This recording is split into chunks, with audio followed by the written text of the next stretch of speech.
Okay, so I'm going to do this example, and this is phase 21.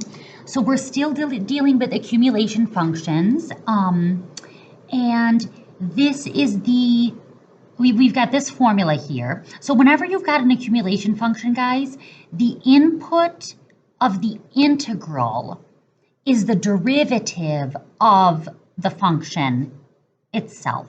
Okay, of the accumulation function itself. So the derivative of the accumulation function is the input of the integral. So in this first example, we've got g of x is equal to the integral from 1 to x of f of t, all right?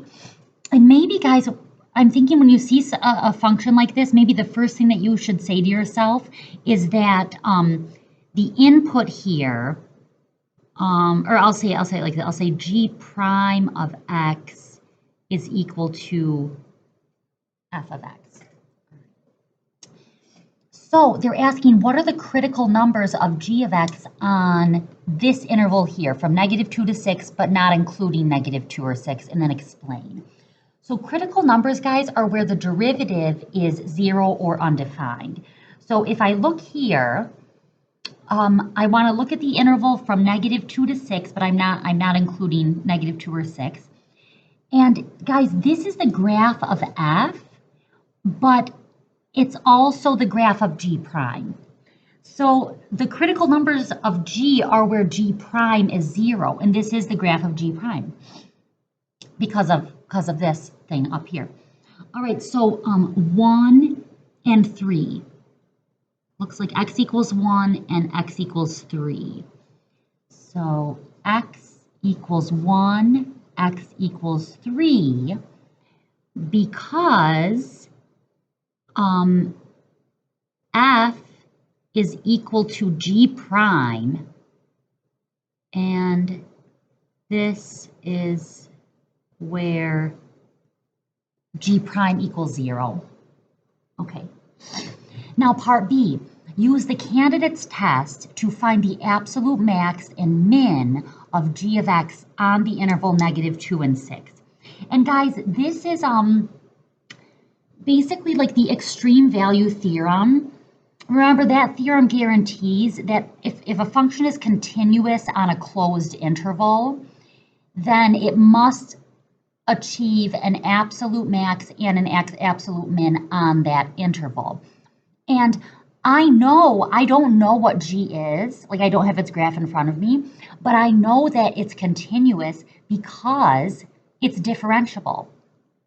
I know it's differentiable because g prime is f of x, all right? So I know what its derivative is, therefore it's differentiable. If a function is differentiable, then it's continuous. If it's continuous on a closed interval, then it must achieve an absolute max and an absolute min on that interval. And we can find it using the candidate's test. The candidate's test goes like this. All right, so these were the answers to part A. All right, now for part B. So x and then g of x.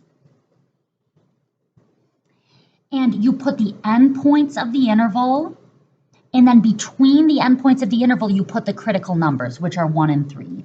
So -2, 1, 3, 6.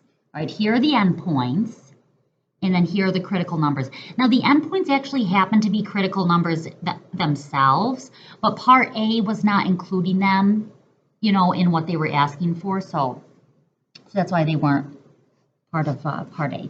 All right, now for g of x. So, all right, so g of x. So here I need g of -2. So it's going to be 1 to -2 of f of t dt. The integral from 1 to -2. So here's 1, here's -2. So this area is -10, but this is a backwards interval, so it's going to be +10. And then we've got from 1 to 1, f of t dt. Guys, if you're integrating, if the limits of integration are the same, then the integral is 0.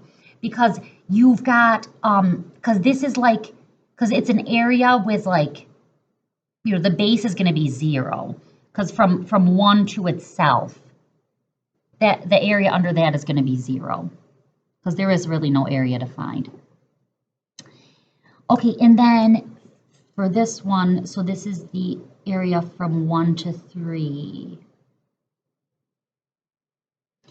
From 1 to 3, that's positive 5. And then from 1 to 6. From 1 to 6, it's this positive area and then with this negative area combined, so that's negative 2. Okay, so absolute max. The absolute max, so what's the biggest number here? 10. So you could say 10 at x equals negative 2. And then absolute min is this one, negative 2 at x equals 6. All right, so there's that, guys.